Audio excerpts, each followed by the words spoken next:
La razón. Patricia ríe, rompe el hielo y la señal. Hablan de sombras en un tono casi informal. Entre archivos y leyendas, algo empieza a respirar. Lo que nadie nos contaba.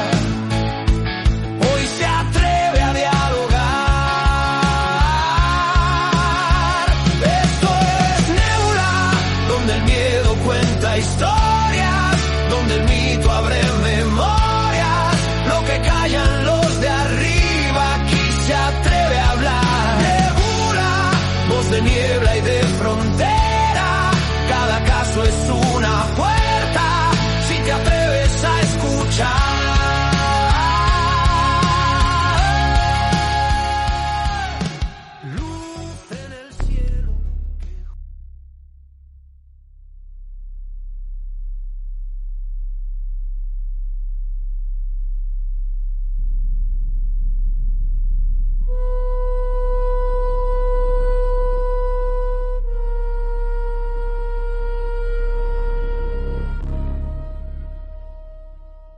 En la quietud de la noche, cuando el mundo parece quedarse en silencio, hay quienes aseguran que no todos duermen. Ella es solo una niña, pero ve lo que otros no pueden. Cada noche, cuando las luces se apagan, no está sola.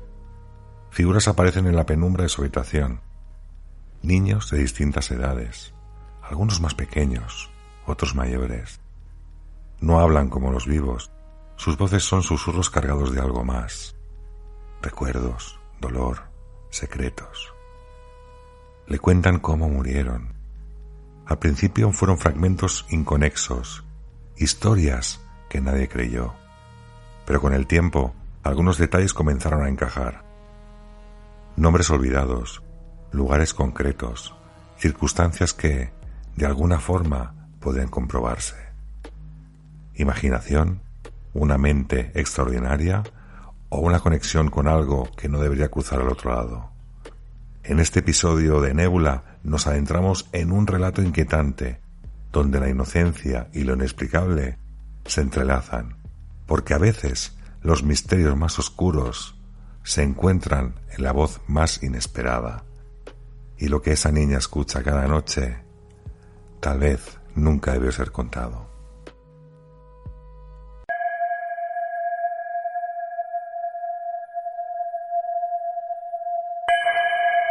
Me dan miedo porque están alrededor de mi cama. Me toca el pelo, me molesta. Cuando llegó estaba como bailando, era muy pequeñita. Está muerta.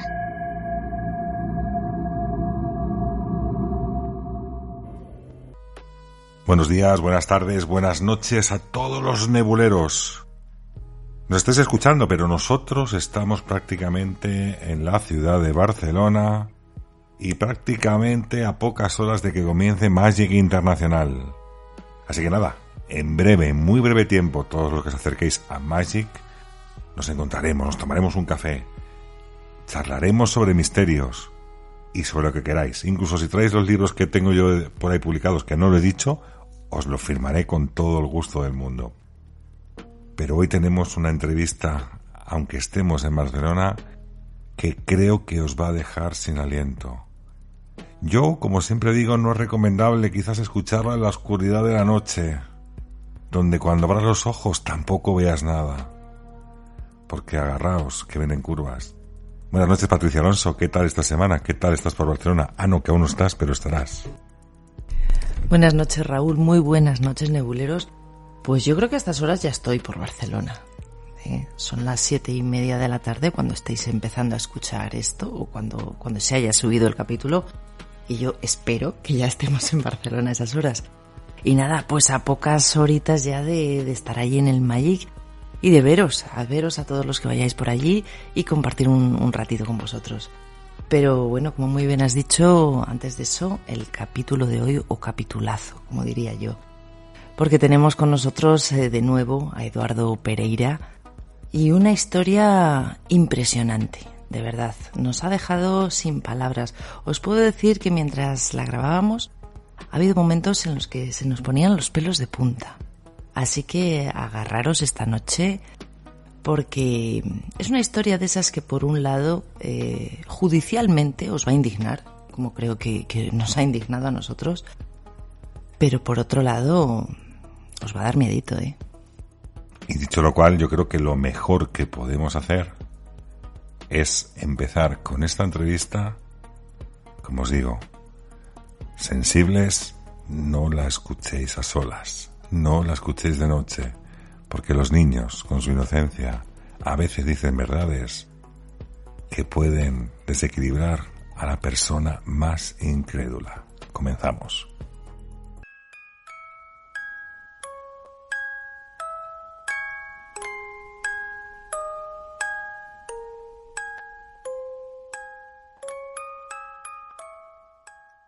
Bueno, pues como lo prometido es deuda, tenemos con nosotros a Eduardo Pereira, que no es la primera vez que nos visita, que nos dejó un programa que yo creo que ha sido escuchado y reescuchado, hay que decir, por muchos de los nebuleros que estáis al otro lado. Y hoy vamos a tocar un caso, habéis visto, un caso bastante especial. Y es un tema con niños, pero con niños con ciertas dotes, podemos decirlo de alguna forma. Patricia, ¿qué tal estás? Buenas noches, Eduardo. Qué ganas de volver a tenerte aquí con nosotros. Ya no Buenas solamente noches. porque la audiencia lo pidiese, sino porque es una gozada escucharte. Y estos pedazos de casos que nos trae. Y sí, efectivamente, esta noche con niños.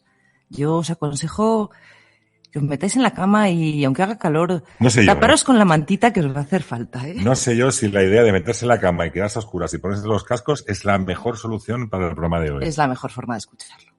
Bueno, si uno tiene que decir esto, otro tiene que avisar de este contenido puede dar mucho miedo. A partir de aquí, cada uno ya es libre de acometer lo que quiera. Eduardo, muy buenas noches, ¿qué tal estás? Buenas noches, muchísimas gracias. No sería en este caso. Boas noites de Galicia.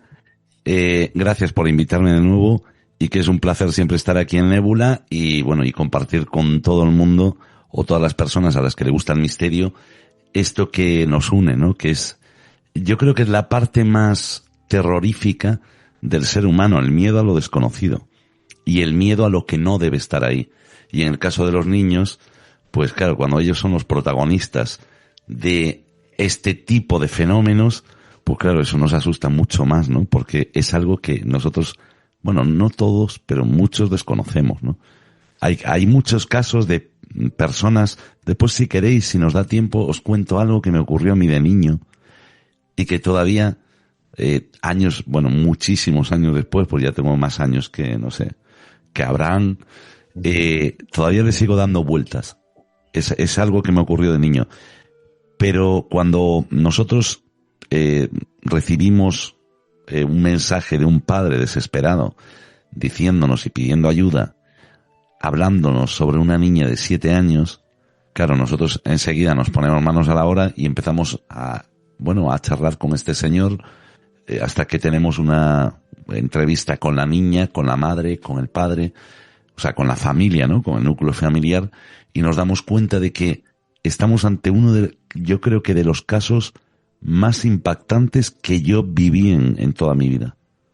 Alucinante. Nosotros hemos escuchado los audios y hay que decir que es impresionante la claridad con la que habla esta niña dentro de su inocencia, que tenía 7 años en aquel momento, dentro de esa inocencia. Es cierto que yo, por ejemplo, no he ayudado, pero sí que ha tenido personas, cuando hablo mucho del señor Gómez, es una persona que tenía 17, 18 años en aquel momento, que también tenía unas visiones, una sensibilidad especial de cara a ese otro lado, que yo muchas veces digo que no tengo explicación a muchos los fenómenos que él narraba, pero cuando somos pequeños, bueno, siempre se ha dicho, ¿no? Cuando somos pequeños tenemos esa inocencia y tenemos ese don de poder ver esa realidad que los mayores nos ocultan o nos quieren ocultar diciendo que son fantasías, que son sueños y que son otra serie de cosas como para quitarnos ese miedo, quizás cuando somos pequeños, ¿no? Yo creo que pero tenemos esa sensibilidad cuando somos pequeños y yo creo que este es el caso de una familia que te pide ayuda, como dices tú, en directo, porque su niña de 7 años, nada más y nada menos, que empieza a tener visiones y a hablar de cosas muy extrañas, ¿no? Claro, o sea, nosotros estamos haciendo un directo, ¿no? En Radio Tui, por aquel entonces estaba haciendo el programa La Cuarta Esfera, y de repente, bueno, pues entra una llamada, es un padre desesperado diciéndonos que su hija, estábamos hablando precisamente de los miedos, y uno de los miedos de los que estábamos hablando era sobre los niños, ¿no? Y entonces este padre pues nos dice, pero desesperado además, hay que escuchar la voz, ¿no? De este hombre, diciéndonos que su hija, de una temporada hacia aquí, pues que les decía a los padres que es que miraba gente que venía a su habitación y que dormía con ella o jugaba o interactuaba con ella, ¿no? La niña lo contaba desde el punto de vista de un niño, que es lo que dices tú, ¿no? Somos muy inocentes cuando somos niños. Dicen que tenemos esa percepción más desarrollada porque todavía no estamos contaminados por la sociedad y por el qué dirán y por el montón de cosas. Y entonces la niña decía, bueno, le decía a los padres, no, es que no soy capaz de dormir porque viene este niño o porque viene este señor o porque viene esta señora, hace un ruido y no me dejan dormir. Y ella lo contaba con una naturalidad como si no pasara nada, ¿no? O sea, ni siquiera sentía miedo la niña, simplemente le molestaban. Entonces, bueno, cuando termina el programa nosotros rápidamente nos ponemos en contacto con este hombre y ahí es cuando surge esa conversación días después que mantenemos y que, bueno, hoy vamos a mostrar un pequeño fragmento, ¿no? De todo lo que fue esa conversación y vamos a mostrar cómo a veces la realidad supera la ficción, ¿no? Porque esta niña hace una premonición de algo, o una premonición, yo tampoco le llamaría premonición, ¿no? Pero nos cuenta algo que años después se descubre que es cierto, ¿no? Y que esta niña era muy, bueno, prácticamente imposible, ¿no? No hay nada imposible, pero yo creo que era prácticamente imposible que esta niña pudiera dar esas pistas, ¿no?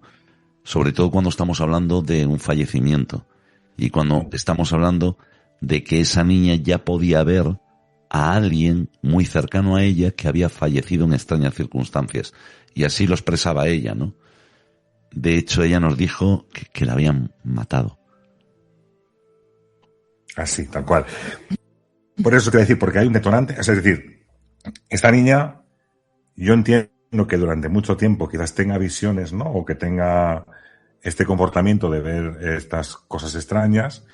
Quizás los padres categóricamente piensan que pueden ser alucinaciones, pero hay un momento puntual, ¿no? Que es también la desaparición de una niña junto con la muerte al día siguiente, que es el detonante cuando se sincera con los padres y le explica esa realidad de esa niña. ¿Es así? Claro, a ver, la niña en principio ella no miraba nada. Es decir, la niña era una niña normal como cualquier niña o niño de 7 años, ¿no? Que tiene sus cosas, pero vamos, que su fantasía muy desarrollada, etcétera. Pero la niña no miraba nada hasta que un día vamos a hacer un poquito la cronología, ¿no? de todos los hechos. Y todo comienza cuando desaparece una niña llamada Lucía, una niña de 3 años que desaparece en una cena familiar. Yo creo que muchos de los oyentes recordarán este caso, ¿no? Que es en la zona de Málaga y que esta niña desaparece y aparece al día siguiente muerta en las vías del tren, ¿no? Bueno, en principio se dio por hecho que esta niña pues había sido atropellada por el tren, desgraciadamente, ¿no? Pero claro, María era vecina de esta niña. Conocía a esta niña perfectamente, muchas veces jugaban juntas, además de puerta con puerta. Y el caso, lo que a nosotros nos llamaba muchísimo la atención y lo que nos impactó mucho, es que cuando Lucía desaparece, Claro, los vecinos se ponen todos a buscar a la niña, ¿no? Desesperados, los padres, la familia, empiezan a buscar a la niña. Y cuando los padres llegan, que es lo que, digamos que es el detonante, ¿no? Para que el padre empiece como a asustarse un poco, ¿no? Ya ahí empiezas a asustarte. La niña no sabía que Lucía había desaparecido. No sabía absolutamente nada de lo que había ocurrido. En principio nadie sabía el final trágico que iba a tener Lucía. Simplemente sabían que había desaparecido. Claro, al ser una niña de 3 añitos, imagínate, ¿no? Todo el mundo desesperado. Los padres se fueron a ayudar en la búsqueda, pero no la encontraron, y cuando llegan a casa ven que María estaba en su habitación y estaba despierta. Entonces le preguntan, porque se había quedado, María, hay que decirlo, ¿no? Se había quedado con la abuela. Y entonces le preguntan, ¿qué pasa, María? ¿Por qué estás despierta a estas horas? Y María le dice que es que estuviera jugando con Lucía. Entonces, claro, ahí el padre se asustó un poco, ¿no? Dijo, bueno, a ver, qué casualidad, ¿no? Que haya desaparecido Lucía y que nuestra hija pues diga que la acaba de ver y que acaba de irse. Claro, hay algo sorprendente que a nosotros en esa charla que nosotros mantenemos con María nos llama mucho la atención, y es que María decía que es que los padres estaban buscando a Lucía, pero que Lucía estaba jugando con ella. No sabía que había desaparecido en ese momento. Simplemente ella nos transmitía lo que le había dicho Lucía. Es decir, Lucía le decía, no, mis padres me están buscando, pero yo estoy aquí, ¿no? Y bueno, a partir de ahí es cuando María empieza a recibir visitas de otros muchos niños, bueno, que le bailan, que le cantan, tienen una interacción con ella impresionante. O sea, digamos, esto sería el detonante, entiendo. Este fallecimiento de una vecina en la cual María juega con Lucía, la niña desaparecida, desaparece, fallece, y ese momento es el detonante para que ella empiece a ver todo más allá, podemos decirlo de alguna forma. De todas maneras, también comentamos, Lucía Vivar fue la niña desaparecida el 26 de julio de 2017. Ponemos también antecedentes a todos los nebuleros. Seguramente que mucha gente lo recordará porque eran los padres que estaban cenando tranquilamente y en un momento de despiste, podemos decirlo de alguna forma, la niña desaparece y no saben y no la encuentran. Aparece al día siguiente prácticamente a unos 3 o 4 kilómetros de distancia de donde estaban los padres cenando, y surgen muchas preguntas y pocas respuestas. Entre ellas es cómo es posible que una niña de 3 o 4 añitos, si no recuerdo mal, de 3 años, perdón. 3 añitos tenía. Pueda llegar 3 o 4 kilómetros de distancia y en las vías del tren, y según lo que se constata en un primer momento, se dice que muere por un golpe cráneoencefálico, es decir, que el tren golpea en la cabeza de esta niña matándola en aquel momento. Que por contra, luego también tenemos lo del forense que también pondremos. Pero por aquí surgen un montón de dudas. ¿Dudas por qué? Y hay que decirlo de esta manera. Porque todo es muy extraño, oyentes, nebuleros. O sea, imaginar una niña desaparece de 3 años y aparece muerta al día siguiente a 4 kilómetros.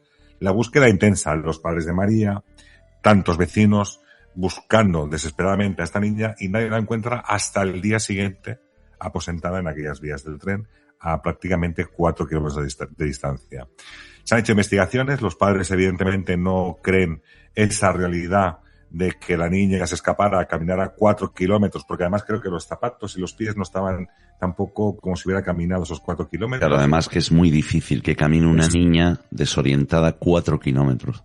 Exactamente, dicho por los forenses además, pero se ha intentado reabrir el caso en varias ocasiones, pero la justicia no está por la labor de reabrir este caso porque dicen que es un caso cerrado, porque supuestamente el golpe fue lo que produjo la muerte y a partir de aquí esto se queda así.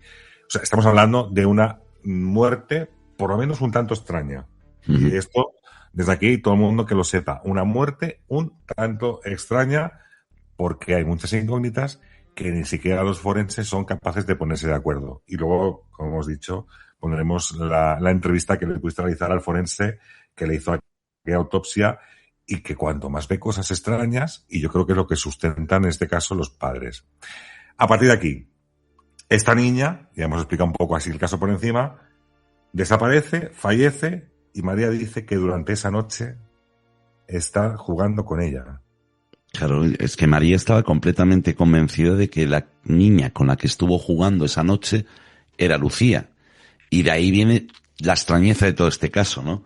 añadir a lo que tú estás diciendo que la niña, para que se desorientara, ¿no? Y caminar esos 4 kilómetros tenía que pasar una zona que es muy sombría, ¿no? Es muy oscura. Todos sabemos que los niños, pues por regla general, le tienen miedo a la oscuridad. Y más una niñita de 3 añitos que se separe de la mamá o del papá y que camine y que se vaya a su bola, ¿no? A la niña se le ve caminando, hay un vídeo, y se le ve caminando tan tranquilamente. Es decir, es como si algo la llamara o alguien la llamara, ¿no? Y hay un montón de cosas que, bueno, que nos llevan a pensar que tal vez, pues, Lucía no fuera sola, ¿no? En ese camino de esos 4 kilómetros, o en ese recorrido. Pero lo que a nosotros nos sorprende, que es el caso, ¿no? Que, de María, es que ella nos lo cuenta con una naturalidad, ¿no? O sea, como sin miedo ninguno, ¿no? O sea, a mí si me dicen ahora estoy en mi habitación y me aparece alguien y mañana yo me entero que se murió, pues hombre, me asustaría. Pero ella decía, no, es que viene a visitarme muchas veces. Y se pone a bailar, y se pone a jugar, y se pone a no sé qué, y se pone a no sé cuánto. Y claro, a partir de ahí está ese detonante que es como que apertura la percepción de María hasta puntos inimaginables. Como puede ser, bueno, pues que te explique cómo hay una chica que desapareció hace años, que es muy buena, que le sonríe, que le dijo que tiene 17 años, que no es de donde ella vive y que está en un silo. Eso nos lleva a pensar en Marta del Castillo. Y ahí empezamos a hacer una serie de preguntas respecto a ella, ¿no? Para saber, sin descubrirle ni nombre, ni aspecto, ni nada por el estilo, porque nosotros lo que queríamos saber es si la niña a lo mejor había escuchado, imagínate, ¿no? Porque puede ser, ¿no? Que escuchara hablar a la abuela, oye, mira que es que desapareció Lucía, y la niña pues se hubiera inventado una historia pues para llamar la atención. Claro, nosotros siempre desde el punto de vista escéptico, ¿no? Lo que queríamos saber es si la niña tenía un problema o si realmente lo que estaba viendo era para ella una realidad y para nosotros una realidad que desconocemos, ¿no? Que sobre todo es eso, ¿no? Saber si es una realidad que desconocemos y que está ahí y que nosotros no podemos ver. Y ahí, bueno, el padre nos va contando una serie de cosas. Nosotros cada vez nos vamos sorprendiendo mucho más porque nos lleva a algo que nosotros, una charla que nosotros mantenemos. Los que siguieron mi programa saben que teníamos de colaboradores a Joanis Kotzorais y a Mar Robledo, criminólogo y forense, ¿no? Y que por aquel entonces estaban haciendo la autopsia a Cervantes. Era la época de la autopsia de Cervantes, la autopsia de no recuerdo ahora quién era el otro personaje que también le estaba haciendo la autopsia, etcétera. Aquello que pusieron la tuba ponía M.C.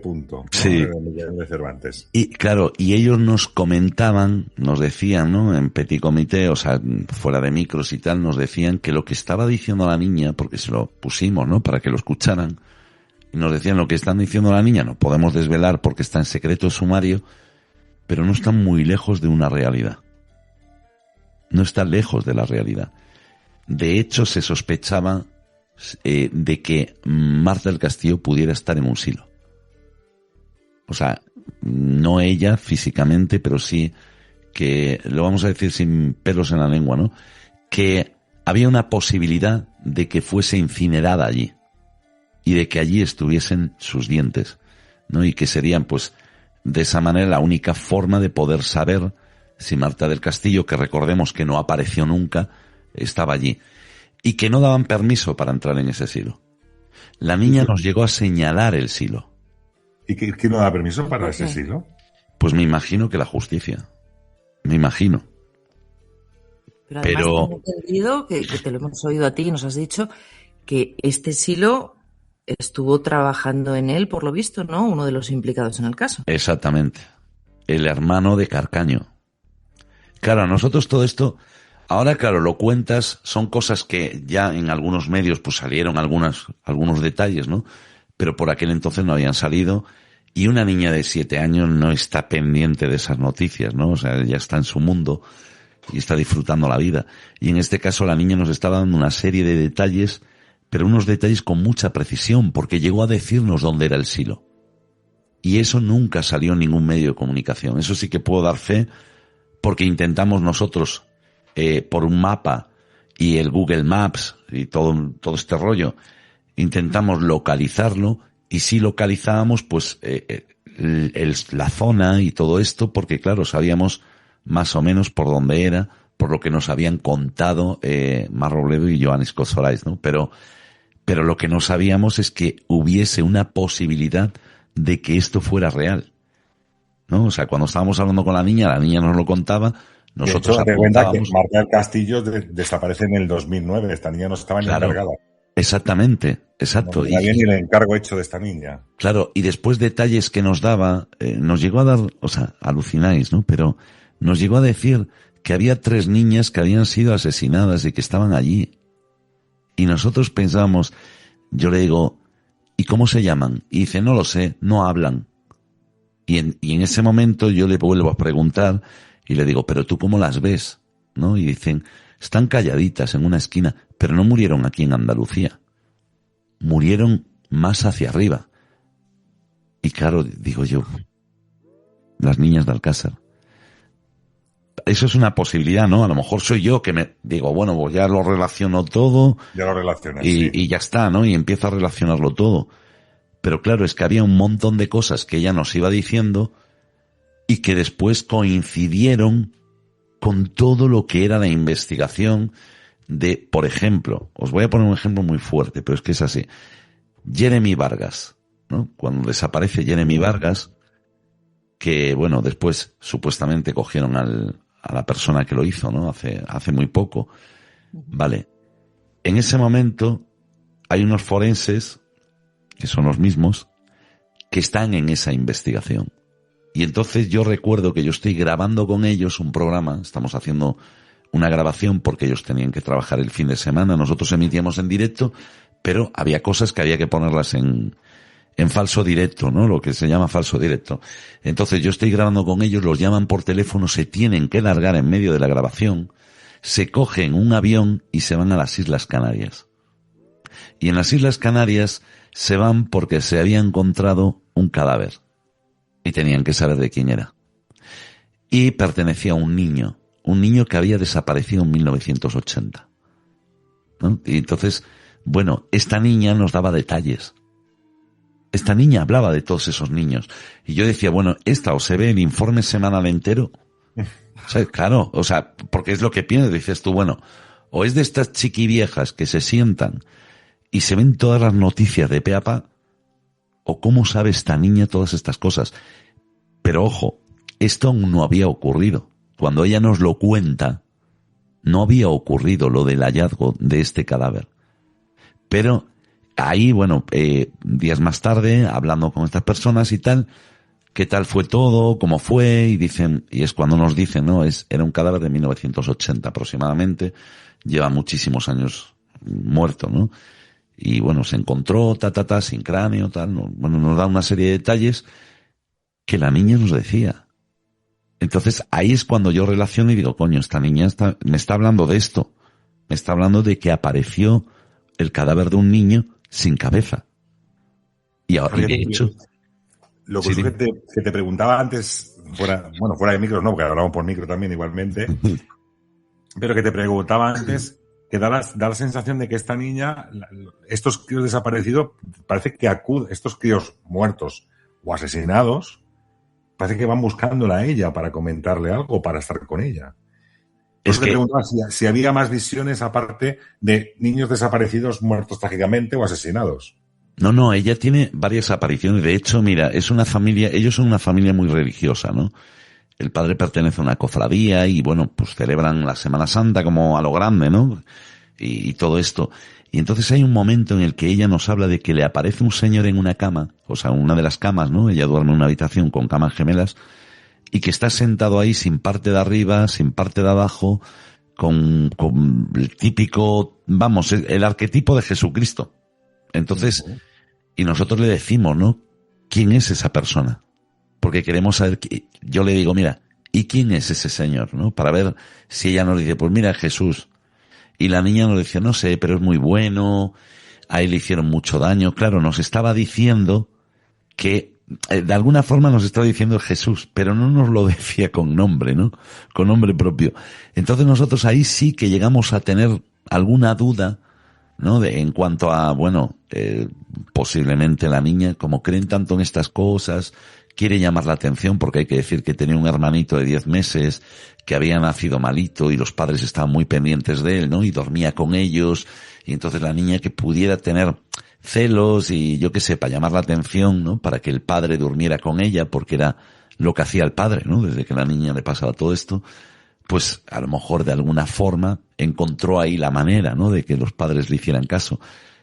Pero ¿qué pasa? Que un niño puede llamarte la atención de 1000 formas, pero lo que no puede es adivinar, ¿no? Lo que real, o sea, una realidad. Y en este caso la niña soltaba una serie de realidades. Nos llegó a hablar incluso de cómo había un niño que estaba cogido por el cuello, ¿no? O sea, digamos que lo estaban ahorcando. Pero ella no te lo expresa así, o sea, ella lo expresa con sus palabras. Pero te está hablando de que lo están ahorcando y que es una señora. Después también hay otra ocasión que nos dice que hay una señora que flota sobre ella y que ella se despierta y está mirando hacia ella. No, imaginaos esa imagen. O sea, abrir los ojos y ver que alguien está flotando sobre ti, como tumbada, ¿no? Como si estuviera tumbada encima tuya, pero unos centímetros de ti respirando en tu cara, ¿no? Esa niña, claro, tenía ataques de pánico. El padre nos cuenta cómo la llevaron al psicólogo, porque claro, lo primero quieres descartar todos los problemas que pueda tener la niña. Y el psicólogo le dice que no, que la niña lo que le cuenta, por lo menos para ella, es real. Es decir, que no se está inventando nada, que todo lo que cuenta ella lo está viendo. Puede ser desde el punto de vista de un niño o lo que sea, ¿no? Pero que la niña es una niña normal, una niña como cualquier otra niña, ¿no? Y eso a los padres es cuando más les asusta, ¿no? Es cuando ya empiezan a pedir ayuda y ahí, bueno, pues se desplaza incluso... te puedo asegurar, el sacerdote del pueblo, que pasa una noche, se sienta en la habitación de la niña y hay un cristal, hay un espejo, y el sacerdote sale corriendo porque dice que ve cómo se marcan unas letras en ese espejo, o sea, en el espejo, ¿no? Y entonces el sacerdote se levanta y sale por patas, ¿no? Y no vuelve más a la casa, o sea, no quiere saber nada de la casa. Y otro de los casos, piden ayuda, antes de hablar con nosotros, pidieron ayuda a una medium vidente muy famosa que había en España, que era Paloma Navarrete. Ella se va con toda la buena intención del mundo a echarles una mano, se pasa la noche allí, o sea, se echa un montón de horas con la niña, y por lo visto, bueno, al principio parece que todo pasa, pero después vuelve a resurgir el fenómeno, pero con más fuerza, ¿no? Y empiezan pues a llegar más gente, más personas que vienen a visitar a María. Y ahí María pues relata otra serie de detalles de casos que ella no tiene por qué conocer. O sea, la niña no es una niña, no sé, si fuera un adolescente pues dices tú, bueno, pues leerá, yo qué sé, le gustarán los podcasts, le gustará Nébula, le gustará... De crímenes.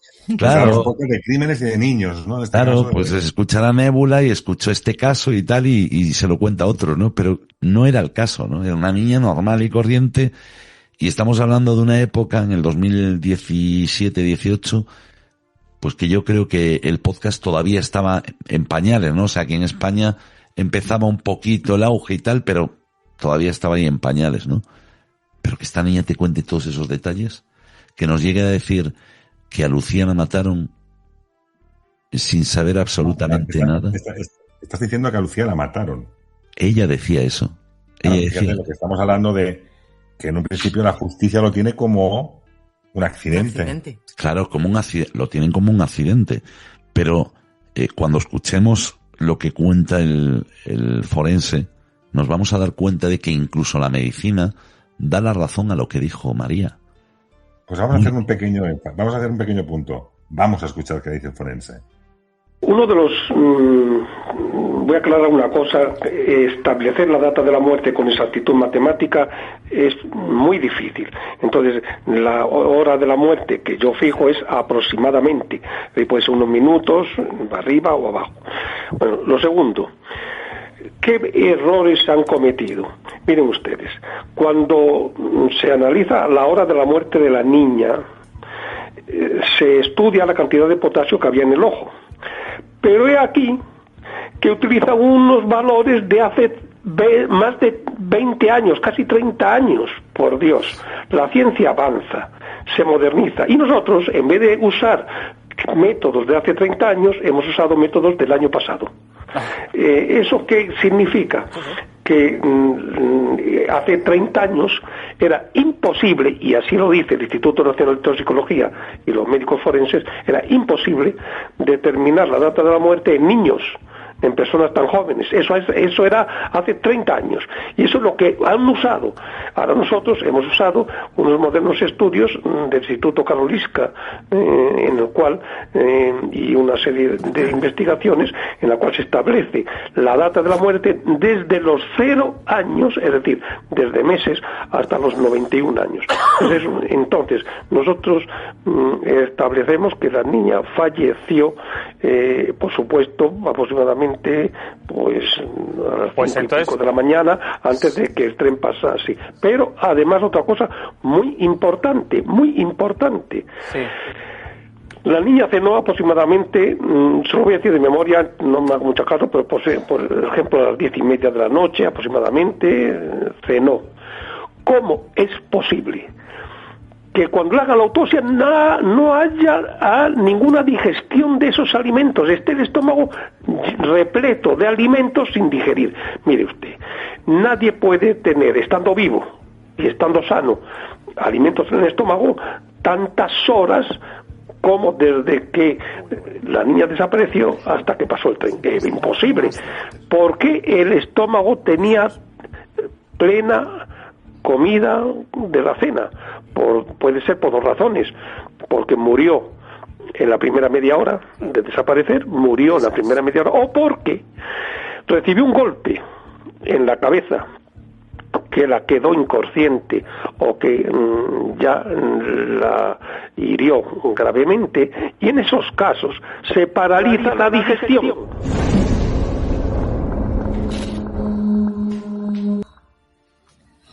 Bueno, yo creo que más claro no lo ha podido decir este hombre, ¿no? O sea, tanto si la niña falleció a la media hora como si se dio un golpe en la cabeza, ¿cómo es posible que anduviese esos 3-4 kilómetros?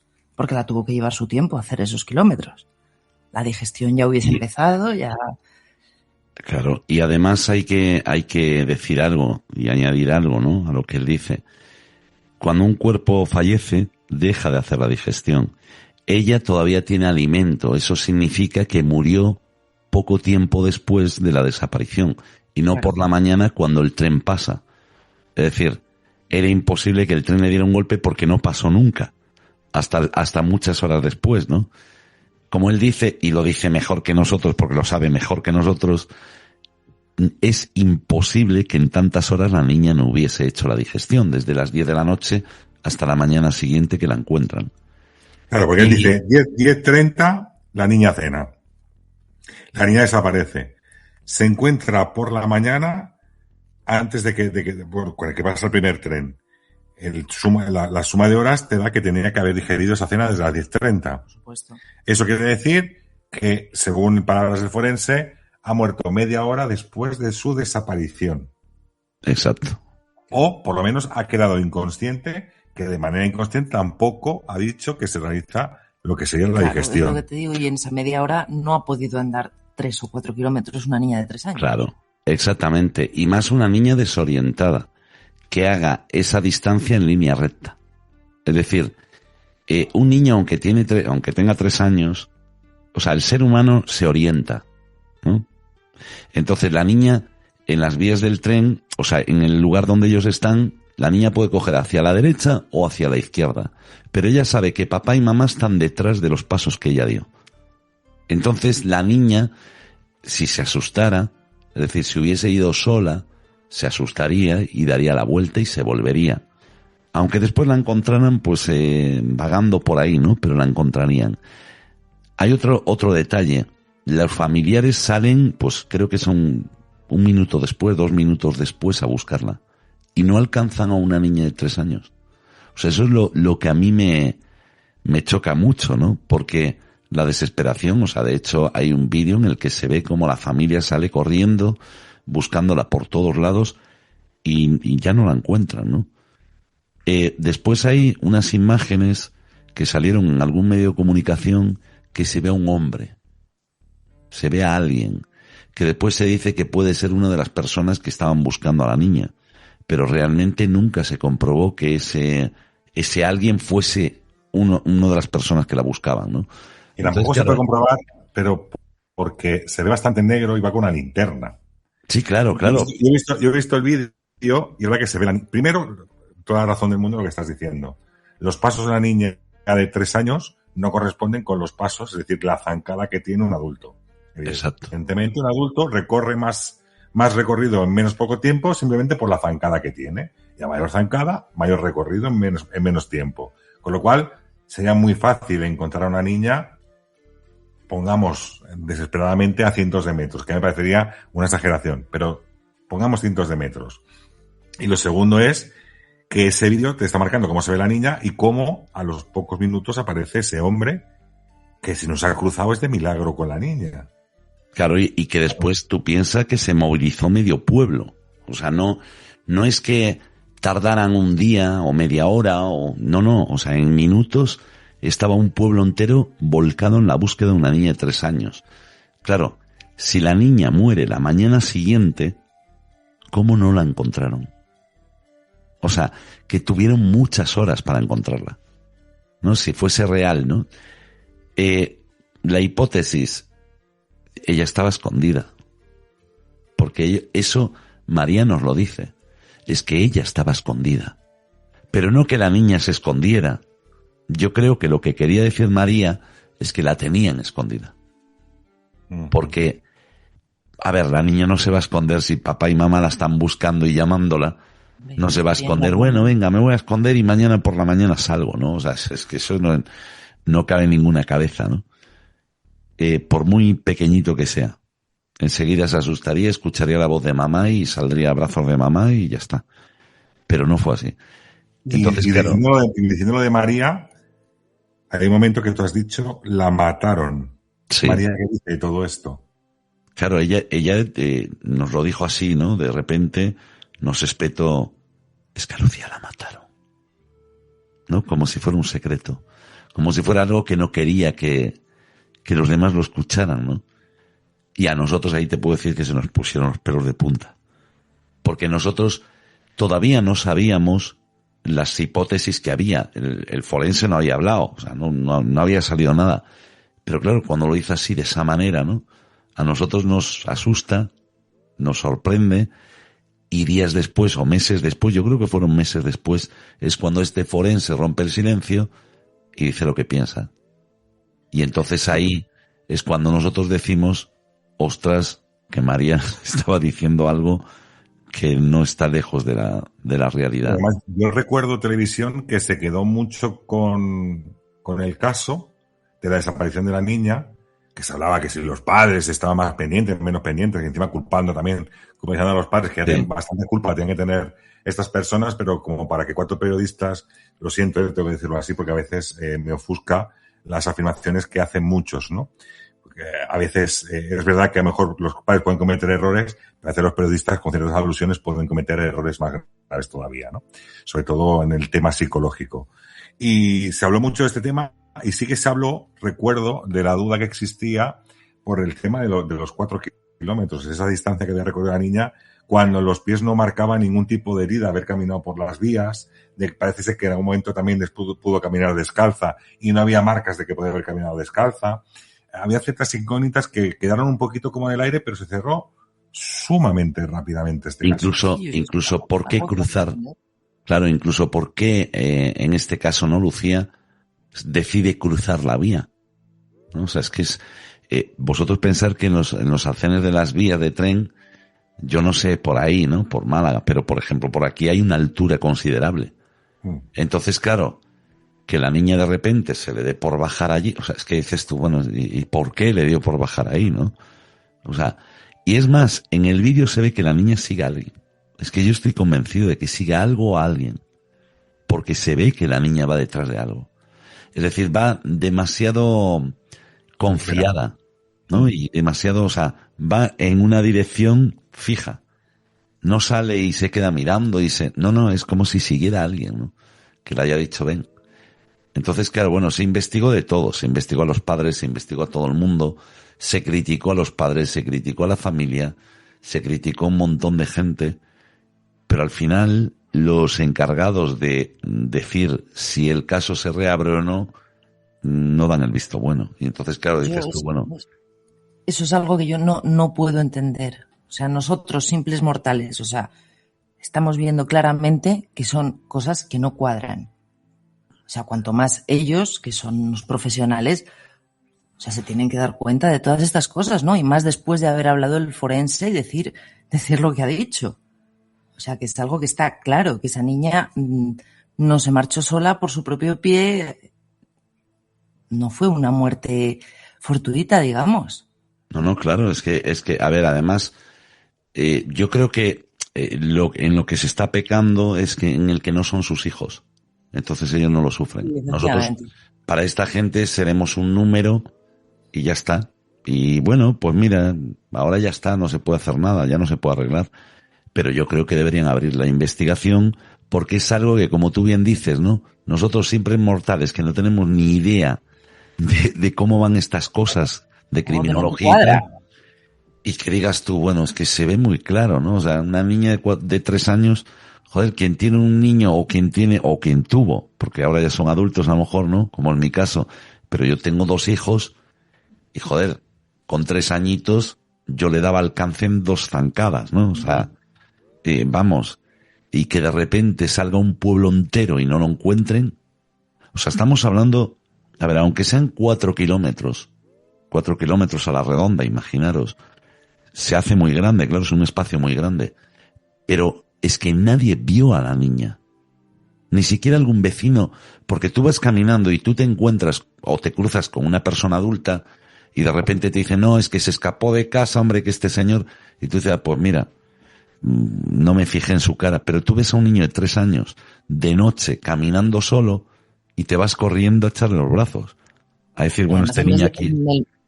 En el mes de julio, que es claro, pleno verano, o sea, que hay gente en la calle, que no es como en invierno que dices, bueno, no tenía una rata por la calle, pero en pleno verano. Claro, no, y sobre todo eso, que tú ves a un niño de 3 años y lo primero que va a hacer una persona adulta es ir a echar la mano porque sabes que ese niño está perdido. Seguro. Claro. O sea, no vas a dejar, mira, un niño de 3 años y sigues caminando. Y que de repente nadie, absolutamente nadie haya visto nada. Es muy raro.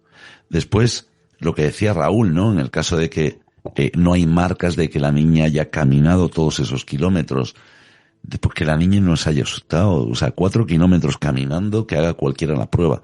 De hecho, repito, ¿no? Joannis Colsorais y Mar Robledo hacen esa distancia caminando para saber cuánto tiempo tardan. Y dicen, bueno, pues que tardan como una media hora, más de media hora, decían creo que 1 hora, una cosa así, ¿no? O sea, que tardaron bastante tiempo siendo adultos y haciendo ese recorrido. Cómo la niña era capaz de correr esa distancia o recorrer esa distancia de noche en la oscuridad, porque ellos se fueron de noche en la oscuridad para saber, o sea, para ver un poquito, ¿no? Cómo sería todo ese trayecto que Lucía recorrió. Y decían que era imposible, que si no llevabas linterna, de hecho tú lo dijiste, Raúl, en el vídeo, se ve a un adulto con linterna, que si no llevabas linterna, no mirabas un huevo. Y de repente la niña que tiene infrarrojos en los ojos, no, es que no tiene ni pies ni cabeza el caso. ¿Sabes? O sea, lo normal en un crío es arrinconarse en un lugar donde haya un poco más de luz y quedarse como hacen los críos, acurrucados, esperando que alguien les vea. Y llorando. Normalmente actúan los críos. Por otro lado, decir lo mismo. Creo que desde aquí también se debe tener en cuenta, y lo digo porque trata con muchas familias, creo que tú también lo sabes, Patricia, de gente desaparecida que no tienen respuestas. No solamente está Marta del Castillo, hay muchos casos. Hay muchísimos, sí. Hay muchísimos casos en los cuales los padres no tienen respuesta. Y la gente no puede llegar a imaginarse el vivir con la incertidumbre y la no respuesta es matar en vida a cualquier persona. Y lo digo así literalmente porque cuando uno ha hablado con varias familias que le han ocurrido estos casos de desapariciones, de crímenes prácticamente sin resolver, están matando directamente a estas personas en vida. Y no solamente hablo por los padres de Marta del Castillo, Sí. que, digamos, son como el icono referente a una desaparición y esa lucha por parte de los padres. Porque hay muchos padres que intentan luchar, pero que también no tienen a lo mejor el condicionamiento o la ayuda, en este caso, de la prensa. Hay miles, así que desde aquí sí que es verdad que yo creo que la policía tiene muchas labores, evidentemente, pero yo creo que sí que debería tener ese enfoque o ese tratamiento hacia este tipo de personas, porque no dejan de ser personas, y como digo muchas veces, y vuelvo a insistir lo mismo, hay muchos periodistas que se creen investigadores y que toman ciertas alusiones sin saber cómo pueden llegar a afectar en la psique de las personas que lo están padeciendo. Y desde aquí digo que es bastante complicado el hacer ciertas aseveraciones y sobre todo sacar ciertas conclusiones que a lo mejor nada tienen que ver con la realidad.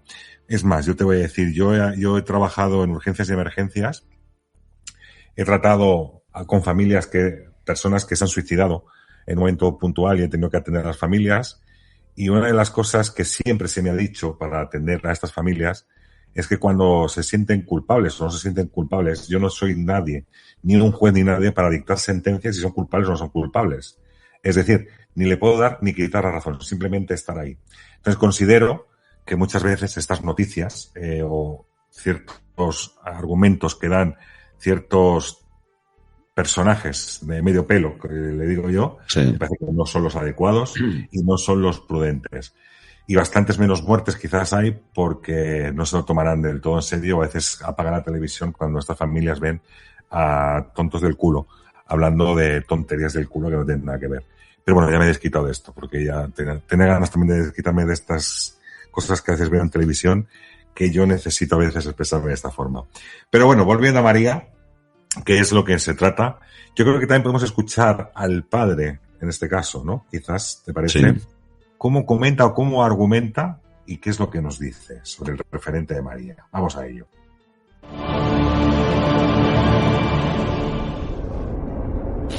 Ella tiene una amiga suya, un poco menor de edad que ella, y ocurre una desgracia, esta amiga fallece. Entonces mi hija empieza, sobre la semana o así, empieza a manifestar mucho más nerviosismo desde el que había tenido desde el momento en que se enteró del fallecimiento de su amiga. Empezó a estar mucho más alterada, a presentar problemas a la hora de dormir, no quería estar sola, estaba siempre con una persona. Entonces, bueno, notábamos, que le pasa a la niña, que algo le está afectando demasiado, la pérdida de su amiga, y bueno, tendrá que superarlo. Hasta que un día la escucho, estamos en casa, y era por la tarde, la escucho, y está gritando, la niña, la niña, la niña. Estaba asustada, estaba llorando, estaba nerviosa. ¿Qué te pasa? Estaba llorando y en ese momento no fue capaz de decirme nada. Seguimos así durante 2 semanas más, en que ella mostraba mucho nerviosismo, mucho miedo, había que acompañarla para dormir, había que acompañarla para ir al baño, había que acompañarla para todo. Hasta que un día se atreve a contarlo. Y me dice que ella ve a su amiga que falleció. Aquí tenemos, Eduardo, a su amiga Lucía, con la que jugaba, que era más pequeña que ella y que la está viendo. La niña. A ver, a mí, cuando el padre lo cuenta, claro, estos son fragmentos, ¿no? Que nosotros vamos quitando una charla muy grande, muy larga. Pero claro, el padre nos va contando, bueno, primero nos cuenta lo que contábamos al principio, ¿no? Cuando ellos, María les dice que estuvo jugando con Lucía, ellos se sorprenden, pero bueno, lo tienen como, bueno, esta tía se lo está imaginando, yo qué sé. Siempre buscas una explicación, ¿no? Que sea coherente a lo que tú quieres creer. Después la niña es cuando ya empieza a ver más cosas y cuando ya empieza a soltarse y a contarles a los padres todo lo que está viendo, y aquí es cuando el padre ya se empieza a preocupar porque primero piensan que le está afectando mucho la muerte de Lucía. Pero después es cuando ya se asustan más, cuando esas visitas empiezan a ser más frecuentes, ¿no? Y cuando ya no solo se trata de Lucía, porque hay un momento, que sí hay que decirlo, que es, un par de semanas más tarde de la muerte ya de Lucía, y que ya la niña María ya sabía que Lucía había fallecido, ella deja de ver a Lucía. Y ahí empieza a ver a otras personas, ¿no? O sea, otros, ya no solo niños, sino también había adultos, había adolescentes, personas que no, o sea, hay algo que a mí me llama mucho la atención, y es que decía que ninguno hablaba. O sea, que todos era como, nos habló también de una chica que tenía la boca cosida, y que se ponía, que se sentaba, decía, viene una chica que viene sola, y se pone al lado del armario, se sienta en el suelo, y yo le decía, ¿y qué te dice? Y ella nos contesta, nada, porque tiene la boca cosida. Y claro, a ver, que es una niña de 7 años, tío. Pero ten en cuenta un pequeño detalle. Has dicho que ninguna de tus hijas le hablaba, pero le explicaban cosas. Es decir, sí, vocalmente no, pero mentalmente sí, que esto es una de las cosas también que se dice mucho dentro de este campo. Claro, pero, por ejemplo, ella cuando hablaba de Lucía como si estuviera viva, ¿no? Y Lucía sí le hablaba y se comunicaba y jugaba y bailaban y hacían... De hecho, el padre nos decía como muchas noches escuchaban a la niña hablando sola, se iba el padre a la habitación y la miraba bailando y como si estuviera... Tenemos audio también, ¿no? De esto. Sí, sí. O pues sea, ahí hay un audio, sí. Que nos diga María, en este caso, que nos comente qué es lo que pasaba.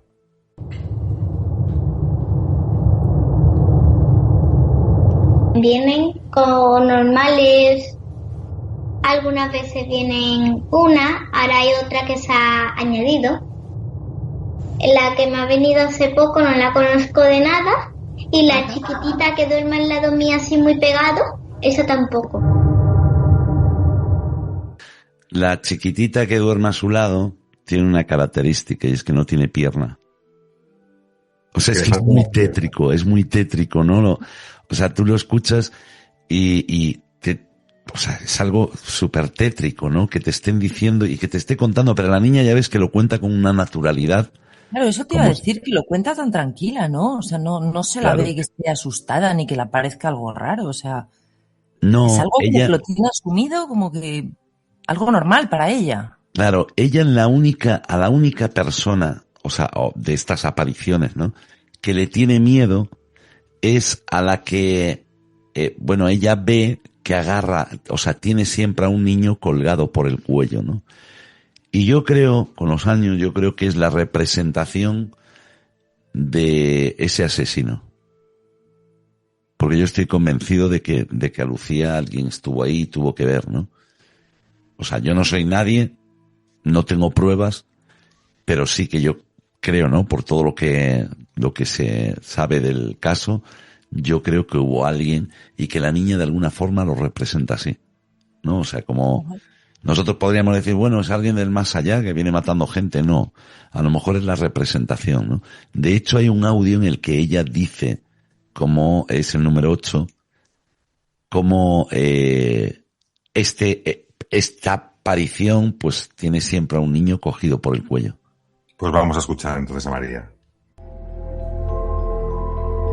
Tenía un niño cogido en la cuerda, en el cuello, como en una cuerda así cogida de techo, así como puesto en el cuello. Vale, en este caso, vosotros fijaos que ella no dice ni ahorcado, no, lo tenía con una cuerda del techo cogido por el cuello, ¿no? Y esa aparición se repite muchas veces. Es decir, no es la única vez que se aparece. Y siempre lleva a alguien atado por el cuello, ¿no? Y suelen ser, pues, niños, adolescentes, a los que lleva por el cuello. Es como si fuese un verdugo, ¿no? O sea, un ente verdugo, realmente. Y que no sé. Y que la niña, pues, a lo mejor está representándolo, o es una forma de darle una pista sobre todo lo que ella está viendo, ¿no? Sí que es cierto que no sé, el 80% de las cosas que nos contó tienen relación con muchos de los casos así, pues terribles, ¿no? Donde pasan cosas, pues como puede ser la de este niño, ¿no? Que aparezca el niño ahorcado. Pero también tenía apariciones que eran como más dulces, ¿no? Apariciones de niñas, pues que se sentaban a su lado a acariciarla, ¿no? Como calmándola, como cuidando de ella. Y ella, bueno, también hacía esa mención, ¿no? Decía, a veces viene una chica que se sienta aquí y es la mayor de todas, ¿no? Y siempre me acaricia para que yo no llore, ¿no? O sea, era algo así, ¿no? Y entonces, claro, todo eso a nosotros nos sorprendía. No sabemos quién puede ser esa chica. Es decir, no relacionamos un poquito el caso de Marta del Castillo, las niñas de Alcácer y tal, cosa nuestra, ¿no? O sea, no lo dijimos en público, pero sí que lo relacionamos un poquito por todo lo que ella nos contaba y los detalles que ella nos daba, las descripciones físicas que ella nos daba. De hecho, le preguntamos si tenía algo, la chica que se ponía, bueno, que se sentaba a sus pies siempre. Le preguntamos, bueno, la que estaba en el silo, y le dijimos si tenía algo que a ella le llamara la atención, ¿no? Y que destacara. Y nos hablaba de un colgante. Y ese colgante existe. Entonces, claro, desapareció con ella ese colgante. ¿Y cómo puede saber María que ese colgante lo llevaba esta chica? O sea, es que hay cosas que dices tú, no, es imposible.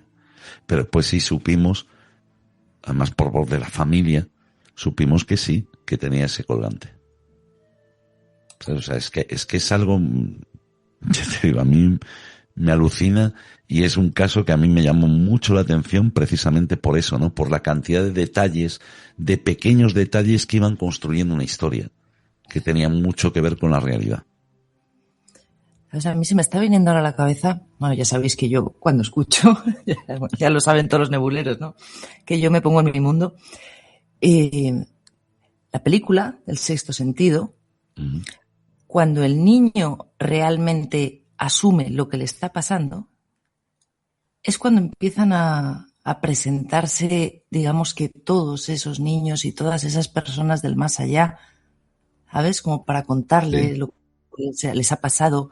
En el momento en que él está ya abierto a escucharles, que él dice, vale, esto me pasa, tengo esta capacidad, tengo que asumirlo. O sea, ¿podría pasarle a María algo así? Que haya sido el detonante. Hablo yo por experiencia de Gómez. Gómez le pasa lo mismo que esta niña, ¿eh? O sea, yo, por activa y por pasiva, he dicho aquí, bueno, hace poco, el caso de la anciana de la curva, uh-huh. que la gente ha quedado impresionada con el tramo final, cómo se desenvuelve toda la historia. Es que, por ejemplo, él, cuando es pequeño, él recibe muchas visitas igualmente. Es como un faro encendido en mitad de la oscuridad. Vamos a llamarlo de esa manera, ¿vale? Uh-huh. Es una luz encendida en la oscuridad. Es decir, él me ha explicado muchas veces que él está sentado jugando a la PlayStation delante del ordenador y ha habido una entidad y se la ha puesto delante, entre el televisor y él. Como tapándole el televisor, y esa entidad le miraba para saber si le estaba molestando y si realmente estaba ahí. Si él hacía ver que no veía a esa entidad, se acababa cansando y se marchaba, un poco protestando. Si él, esa entidad, notaba que lo estaba mirando, entonces tenía un coñazo encima. El coñazo me refiero a que en la mayoría de casos, voy a poner el ejemplo claramente, la mayoría de casos tienen algo que contar, algo que hacer. Son como necesidades. Uh-huh. Y es una necesidad que va más allá incluso de la propia persona. Es decir, algo que tengo que hacer, algo que tengo que decir. Y por eso, digamos, se quedan. Hasta que no consiguen narrar lo que pasa y decir lo que pasa, están ahí y están buscando esas luces dentro de esa oscuridad. Cuando ellos encuentran a una persona, bien sea un niño, sea un adulto, con el que realmente ven que pueden interactuar, que les puede escuchar, pues digamos que es un efecto llamada, ¿no? El que se hacen unos a otros, a lo mejor, digamos, ¿no? Mira, hablando de Paloma Navarrete, que antes lo has dicho, que ahora también pincharemos el audio, Paloma Navarrete estuvo con este chico también explicándole cómo se hacían las cosas. Una de las cosas que dijo Paloma, tu habitación es sagrada, no tienen que entrar. Entonces él llegó un día que se cuadró y dijo, de la puerta no podéis pasar. Y dice que se quedaron todos arremolinados en el quicio de la puerta, diciendo, mira, el niño, ahora no nos deja pasar. Ahora no podemos molestarle porque está descansando. Pero es como que les estaba prohibiendo de alguna manera que entraran. Esto dicho por Gómez, yo insisto, ellos son cuestiones que el que quiera creer bien y el que no quiera creer bien. Yo lo único que puedo alegar con Gómez es pues lo mismo que con esta niña, ¿no? Ciertas historias que luego te encuentras que son reales y que están escritas en partes donde supuestamente no todo el mundo tiene acceso. Y a partir de aquí cada uno que quiera pensar lo que quiera pensar. Claro, vosotros, fijaos, hace muchos años cuando yo era niño, a mí el misterio siempre me gustó, ¿no? Y yo tenía un amigo que su madre era vidente, ¿no? Y era, de las que a lo mejor tenían mala praxis, ¿no? En la videncia. Bueno, total pero yo, me llevaba muy bien con este niño, la señora a mí siempre me trató muy bien y todo esto. Entonces, hay un momento en el que yo ella está pasando consulta, venía muchísima gente de toda España, y ella está pasando consulta, y entonces yo veo como ella, va pasando la gente y con una especie de cruz se la pone en la frente, hace una serie de cosas, ¿no? Como es una especie de rituales ahí. Y a mí me llamaba mucho la atención. Y de repente ella, se va todo el mundo, se ponen todos en una especie de capillita que tenía ella, y ella se pone en el altar y se queda así quieta. Y a mí eso me llamaba mucho la atención. Yo era un niño, que tenía 10, 11 años, no sé, muy, muy jovencito. Y cuando, a la hora de comer, yo comía ahí en su casa muchas veces, ¿no? Y todo. Y yo le pregunto por qué hacía eso. Tú fíjate, el Eduardo entrevistador ya aquella. Y le digo, ¿por qué hacía eso? Y entonces me da el ejemplo que acabáis de decir, ¿no? Dice, es que yo en ese momento soy una luz en la oscuridad. Y entonces vienen a mí, ¿no? Y claro, ahora lo acabáis de decir, digo, hostia, pues tiene mucho que ver, ¿no? Que esta señora tiene una historia bestial. Eso, si queréis, lo contamos o lo dejamos ahí. No, es que además Gómez dice lo mismo, que estas personas tienen un brillo especial detectable por este tipo de entidades.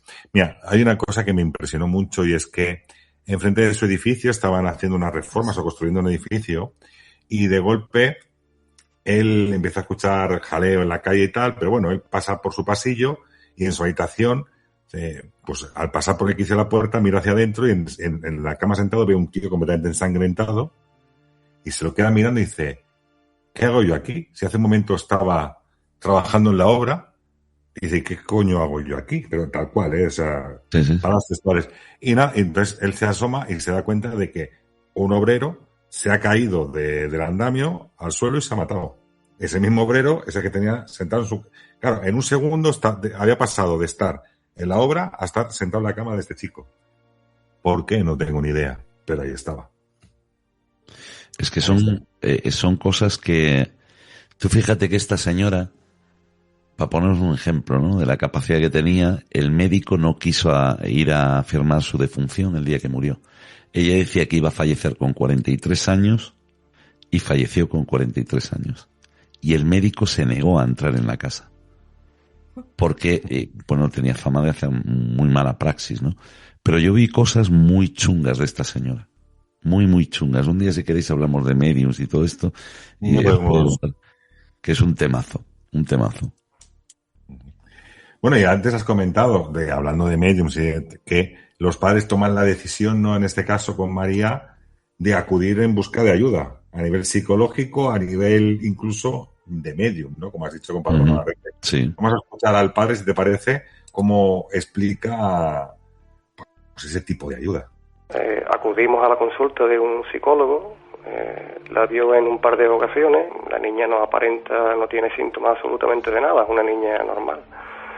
El psicólogo lo que dijo es que él no sabía lo que la niña podía o no podía ver, pero lo que había que hacer es que ella aprendiera a vivir de esa forma, aceptando lo que viera, y que aprendiera a ir al baño sola y aprendiera a dormir sola, y estas circunstancias. A mí me pareció aquello acertado, y fue la pista que me indicó de que, bueno, que había que ir haciendo de ella, educándola de esa forma. Tú ves eso, pero bueno, eso es una parte de ti, pero tú tienes que hacer el resto de tu vida con normalidad, y no hagas tanto caso o no tengas tanto en cuenta lo que tú ves. La cosa continúa y ya lo comento con algunos amigos, tal. Uno de ellos me pone en contacto con una mujer que también ve este tipo de cosas. Esa mujer viene a casa y efectivamente comprueba y relata lo mismo que está viendo la niña. Entonces, esta mujer hizo algo ahí en la habitación, también estuvo un rato con María, y bueno, cuando esta mujer se fue, pues no había nada en su habitación. Parece que sí, que funcionó, que parece que la amiga pues se había ido, ¿no? Lo que pasa que ya, eso fue durante unas horas. Al caer la tarde y tal, volvió otra vez María volvió otra vez a ver a su amiga, ¿no? Estábamos en el punto de partida. Aquí tenemos la realidad. En un momento dado, como he dicho, Paloma Navarrete enseña al señor Gómez a controlar este tipo de situaciones, marcando en los tiempos en todo momento, y supongo que esto, como era una niña, evidentemente, en un primer momento marcaría los tiempos, pero poco tiempo después volvería otra vez ese acoso que podría llegar a tener con estas niñas.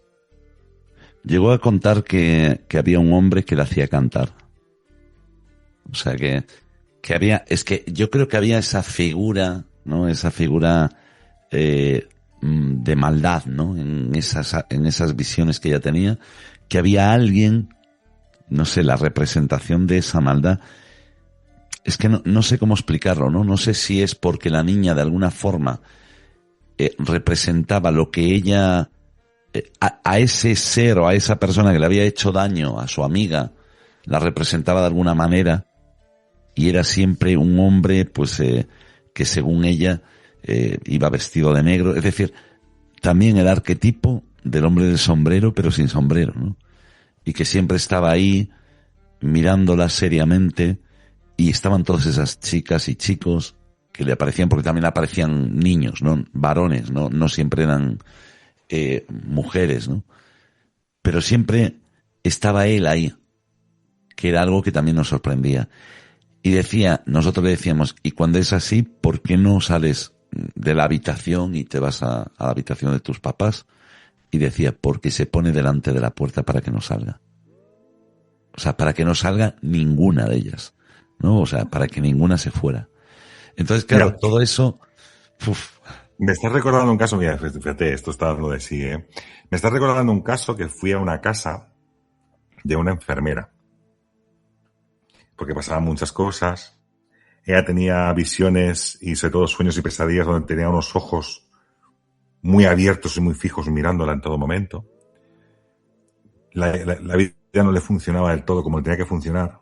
Y en su casa, como digo, pues un montón de circunstancias que cualquier persona diría o caso poltergeist o caso de casa encantada. Yo me acerco con Gómez y nos encontramos la figura de un hombre, tal cual, allí, quieto, completamente quieto.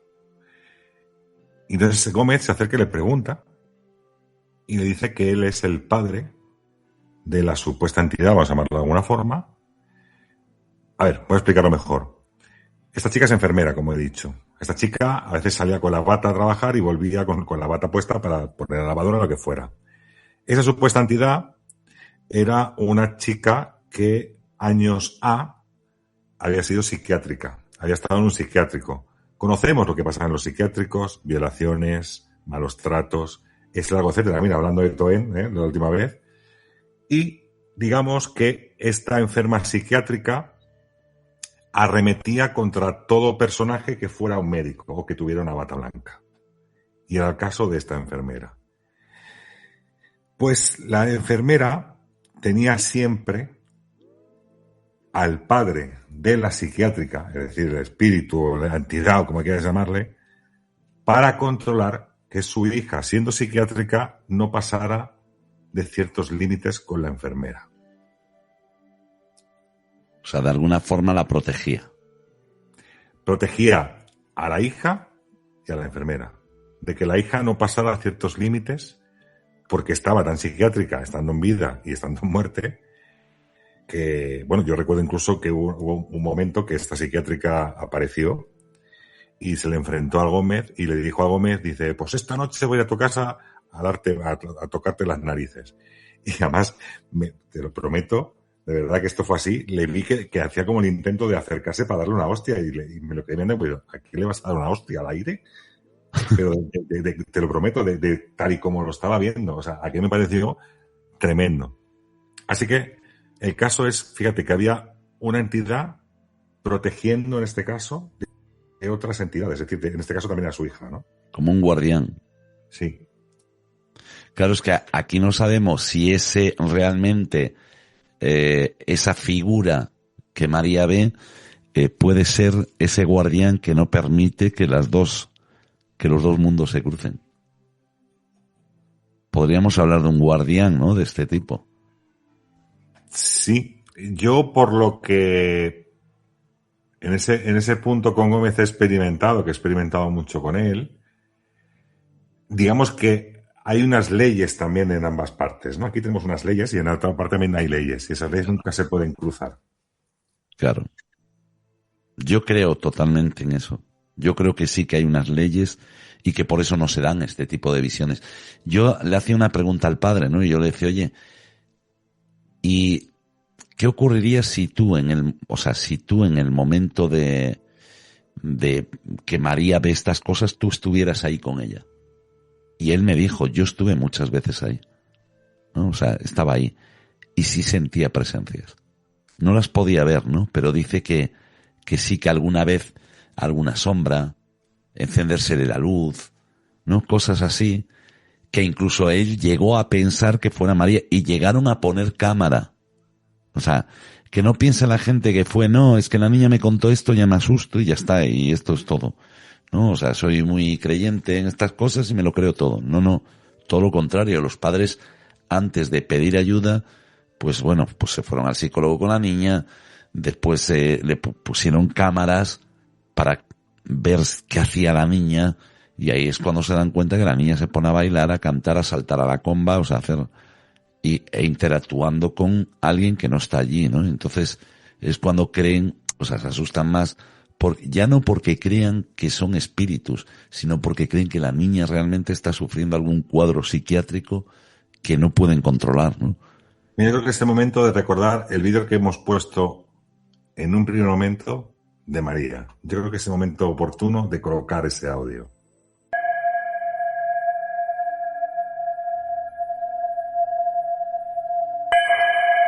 Me dan miedo porque están alrededor de mi cama. Me toca el pelo, me molesta. Cuando llegó estaba como bailando, era muy pequeñita. Está muerta.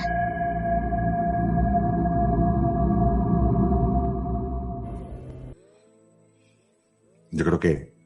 Sin palabras. Acojonante. Acojonante.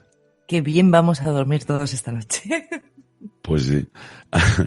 Ahora cualquiera que se vaya a la cama y escuche cualquier ruido ya va a pensar en esto, ¿no? Se va a acordar del tan, de las campanas y de lo que cuenta. Fíjate que yo estoy seguro ahora mismo y me pongo en modo sensitivo medio. Sé que más de uno que está con los cascos en la cama ha encendido la luz puede escuchar los audios. Y no los estoy viendo. Seguro. O el típico de, ¿escuchaste eso? Lo típico, y tú, yo no. ¿Qué ha sido eso? ¿Qué fue eso? Pues eso, que no es la primera vez que nos encontramos con un caso de alguna niña que tiene, bueno, que escucha o que ve pero el de María a nosotros nos sorprendió muchísimo.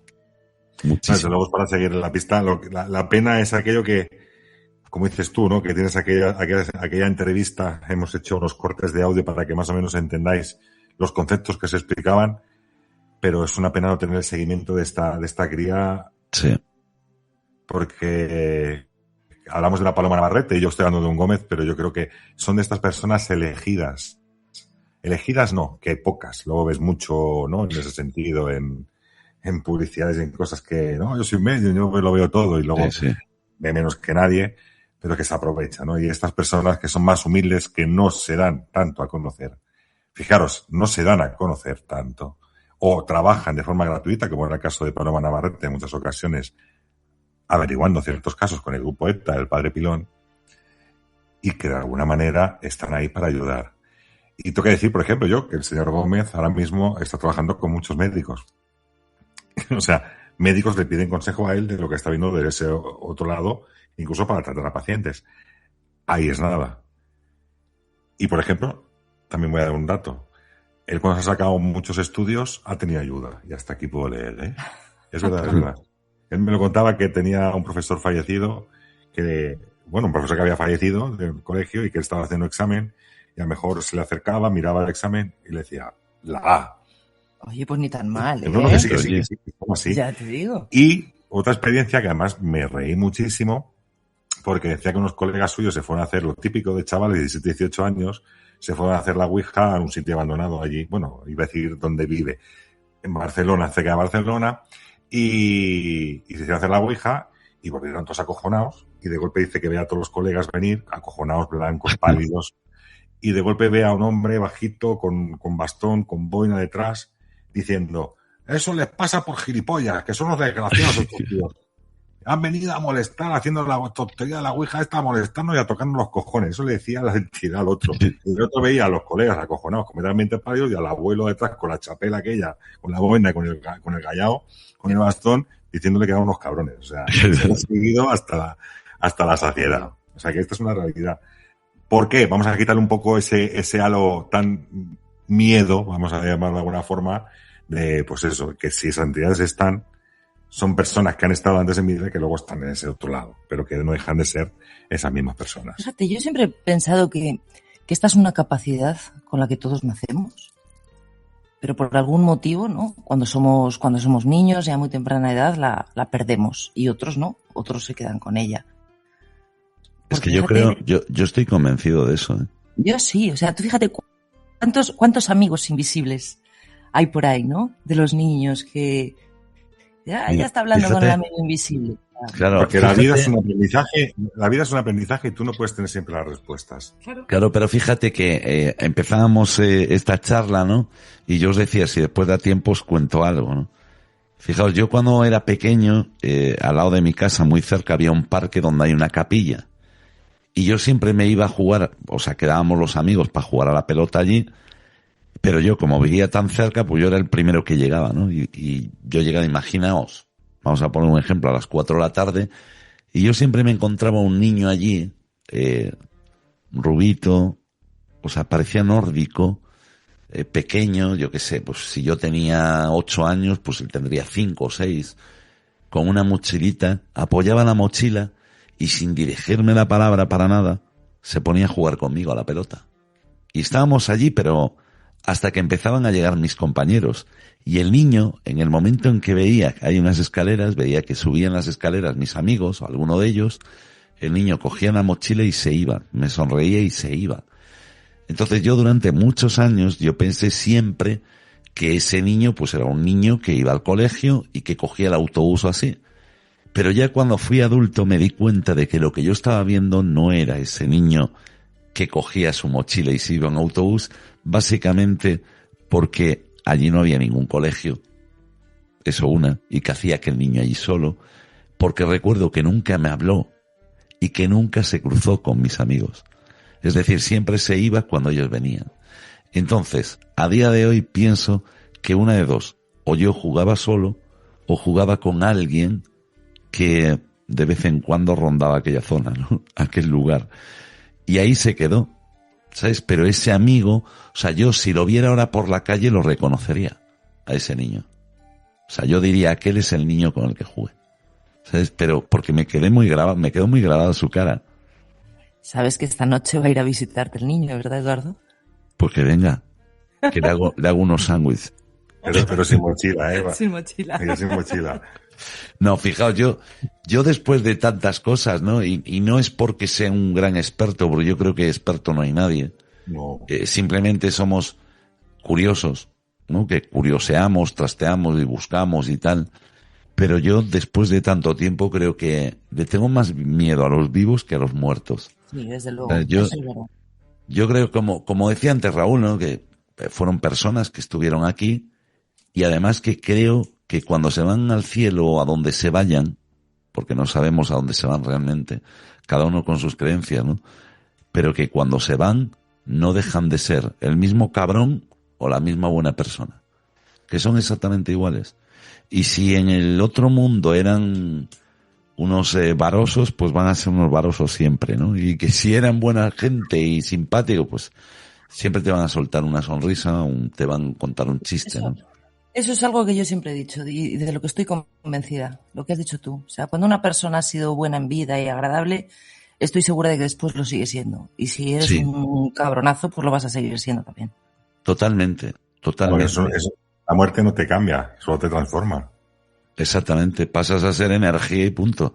Es más, yo os puedo asegurar, o sea, esto ocurre más de lo que nosotros pensamos. Y antes hablábamos de ese cambio, ¿no? De que todos nacemos a lo mejor con esa percepción, pero que después la perdemos. Pues yo creo que es por culpa de los adultos, ¿no? Porque nosotros le enseñamos a nuestros hijos lo políticamente correcto. Y entonces lo que hacemos es cerrarlos a cualquier posibilidad, ¿no? Si tú a un niño le prohíbes soñar, no lo va a hacer. Y si tú a un niño le dices que el dormir, por ejemplo, con la luz apagada, le va a venir la bruja, pues va a creer que va a entrar una bruja en su habitación. Si a un niño le dices, cuando te dice, oye, mamá, papá, es que me pasa esto y veo esto, y tú le dices que eso no se lo cuenta a nadie, que ya le pasará, que eso fue una pesadilla, que no sé qué y no sé cuánto, pues al final ese niño acabará creyendo, como nosotros los adultos, que todo eso no existe. Y entonces, aunque tenga millones de pruebas a su alrededor, nunca va a darlas por verdad. ¿Sabes? O sea, está muy claro. Como dices tú, yo creo que separamos un poco la muerte, no la entendemos, la muerte la vemos como algo trágico, como algo que no debería suceder cuando es un ámbito natural.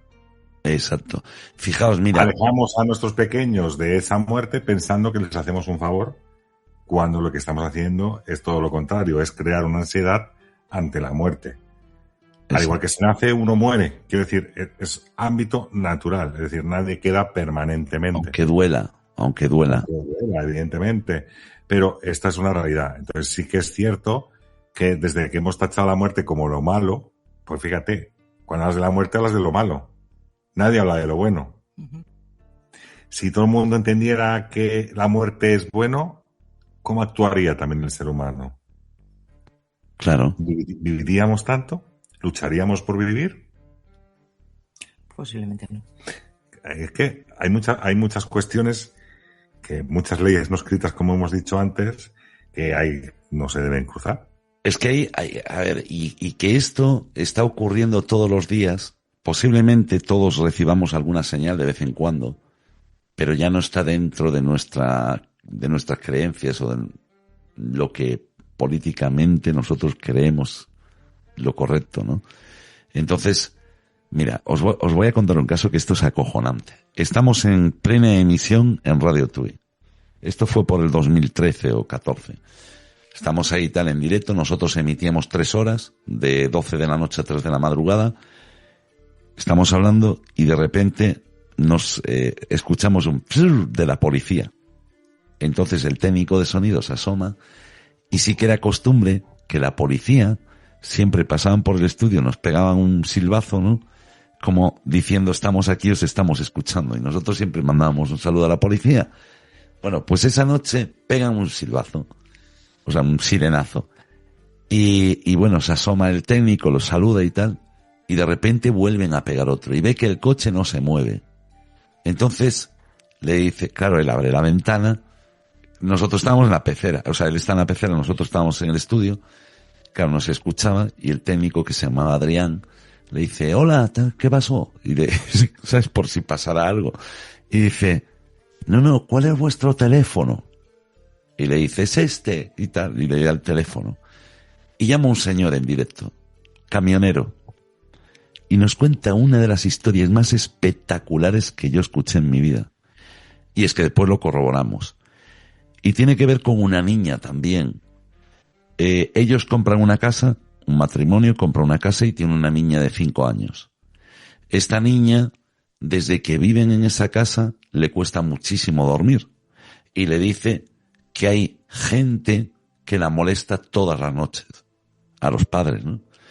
Bueno, el caso es que los padres no le creen que es un amigo imaginario, se la llevan al psicólogo del colegio, habla con la niña le insiste que no, etcétera, etcétera. Bueno, lo típico. El amigo imaginario. Vale. El padre siempre llegaba tarde porque era camionero, de ruta además, y un día pues llega a las 2, 3 de la madrugada y venía escuchándonos. Era la primera vez que nos escuchaba a nosotros, porque nos había sintonizado pues llegando, ¿no? Y está escuchando y tal, y de repente ve que la luz del pasillo de la casa está encendida, y dice, coño, mi mujer que se dejó la luz encendida, joder, tal. Bueno, el hombre entra y vais a flipar. Ve entre la habitación de la niña, o sea, en ese pasillo que separa la habitación de la niña, de la habitación de los padres, un muro hecho con juguetes, hasta el techo.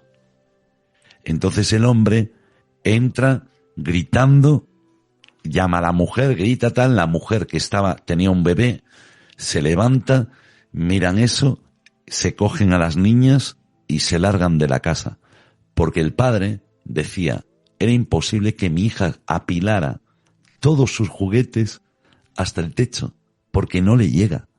O sea, ya no es que digas tú, bueno, la niña que en el Tetris es una máquina y tal. No, bueno, total, llaman a la policía y la policía viene y es esa patrulla que está ahí, que son los que nos dicen darnos vuestro teléfono. Vale. Alucina, porque esto no se queda aquí. Al día siguiente, bueno, nosotros emitimos, y al día siguiente nos vamos a su casa. Estamos en su casa, hablamos con la niña, hablamos con la madre, hablamos con el padre. El tío nos dice que está acojonadísimo, más él que la madre. Dice, es que yo al principio pensé que me vacilaban. Mi mujer me decía que la niña miraba cosas, que cada vez estaba más nerviosa, pero yo pensé que era un problema de que esto le iba a pasar y tal. Bueno, total, que nosotros empezamos a indagar. Tui es una ciudad muy antigua. Es muy antigua. Fue la primera capital que tuvo Galicia. Y ahí hubo vikingos, hubo romanos, hubo de todo, ¿no? Es precioso el casco histórico. Juan Total, Ramón, claro, nosotros nos vamos al ayuntamiento, buscamos, porque Tui lo bueno que tiene es que tiene mucha documentación antigua, donde puedes leer un montón de cosas muy chulas. Y entonces, bueno, pues empezamos a buscar. Y pedimos para hablar con el historiador del ayuntamiento. Y entonces viene el señor y, ¿qué pasa? Y tal, estaba en la biblioteca, nos sentamos y le decimos, no, mira, es que hay una casa que está muy cerca del río Miño, que es así y así. Y dice, coño, la casa de la Inquisición, ¿no? Digo, la casa de la Inquisición. Dice, joder. Es más, en la guerra civil ahí fusilaban a gente. Es más, te voy a decir una cosa. El último fusilamiento que hubo, tuvieron 7 cadáveres en la habitación que está al fondo. Y era la de la niña. Y nosotros ahí, bueno, pues con deciros que el chico este es su mujer, la niña y la otra niña nunca volvieron a esa casa. O sea, se compraron, vendieron la casa, no sé qué hicieron con ella, pero dijo, no vuelvo a esa casa. Y era un caso que esa niña lo decía. Y es más, y aquí ya viene el colofón de todo, esta niña, esta casa, bueno, después se reforma, ¿no? Se reforma y hacen una especie de, es como un museo de la Inquisición y tal, un pequeño museo que hay allí del ayuntamiento ahora. Y hay un armario empotrado, que es lo que a la niña más miedo le daba, porque decía que por ahí era por donde entraban. ¿No? Ella decía, es que por ahí es por donde entran. Y decían los padres, joder, ¿cómo van a entrar por ahí si hay un armario? Bueno, pues cuando los albañiles levantan ese armario, detrás hay una pequeña habitación y en esa habitación está el nombre de su hija. ¿Quién llevó eso ahí? ¿Quién puso eso ahí detrás? Y eso no lo encuentra él, lo encuentran los albañiles. Y eso nos lo cuenta a nosotros, bueno, pues el historiador del ayuntamiento que estaba allí, pues llevando los rollos y tal. Y como nosotros, el estudio estaba en el mismo edificio de la biblioteca, pues siempre charlábamos y tal. Y de hecho lo entrevistamos varias veces y el tío fue el que nos dijo, no os vais a creer lo que pasó, tío, tal.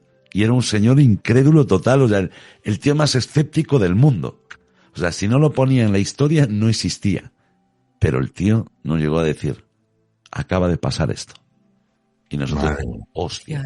Impresionante, vamos. O sea, que esto ocurre todos los días y que los niños son un canal muy grande para contactar y para un montón de cosas que, claro, después pues nos vamos pudriendo y como siempre, ¿no?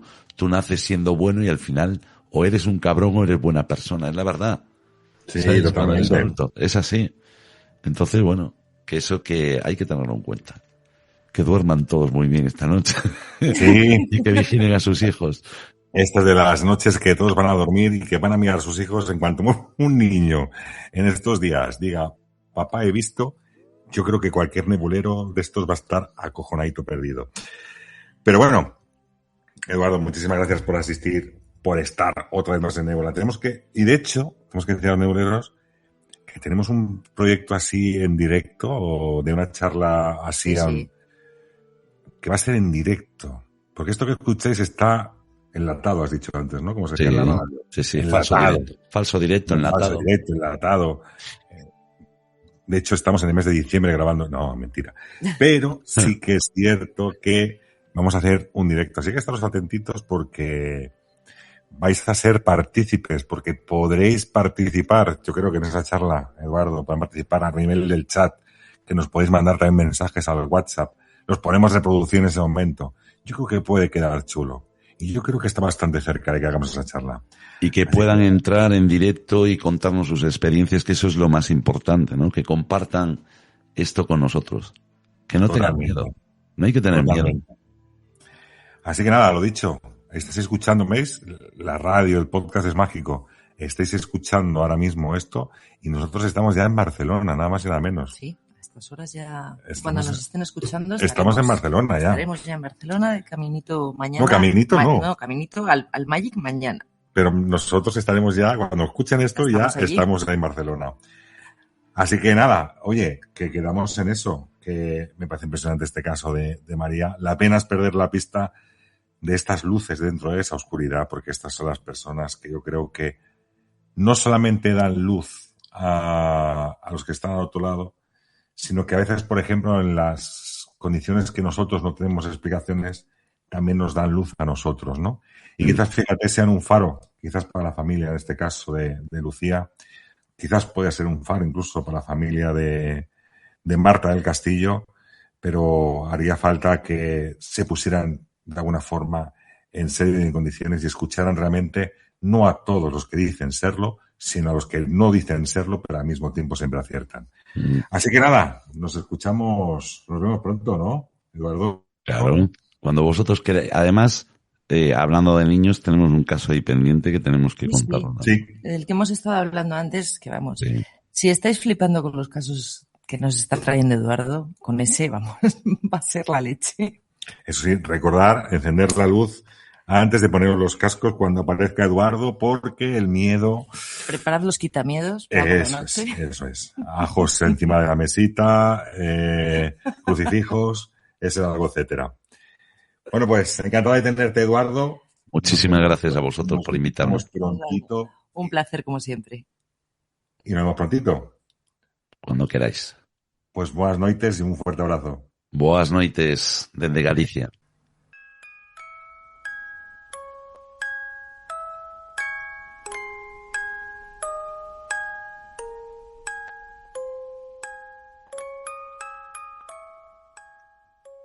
Y desde aquí, con esta despedida, yo creo que cabe poco que decir. Normalmente siempre Patricia argumenta todo sobre el capítulo.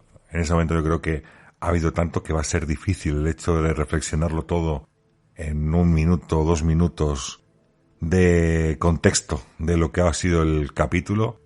Yo creo que de alguna forma es uno de los capítulos que yo creo que puede gustar mucho, porque más que una entrevista se puede decir que es una charla entre amigos, entre personas amantes de los misterios, y yo creo que eso, a fin de cuentas, se acaba notando y se acaba sabiendo.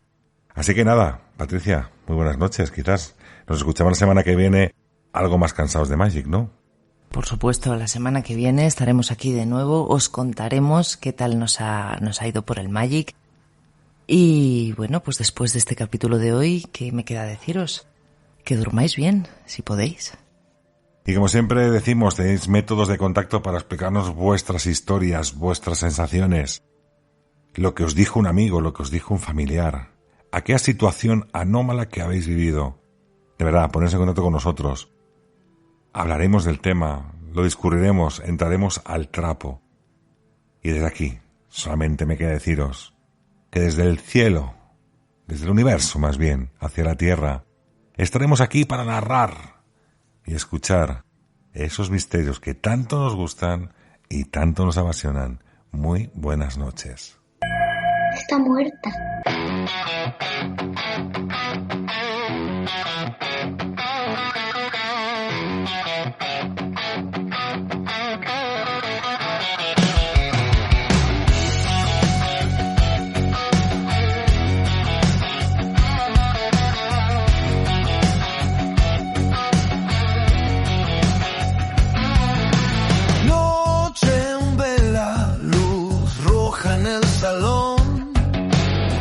Raúl pregunta, se me eriza la razón.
te atreves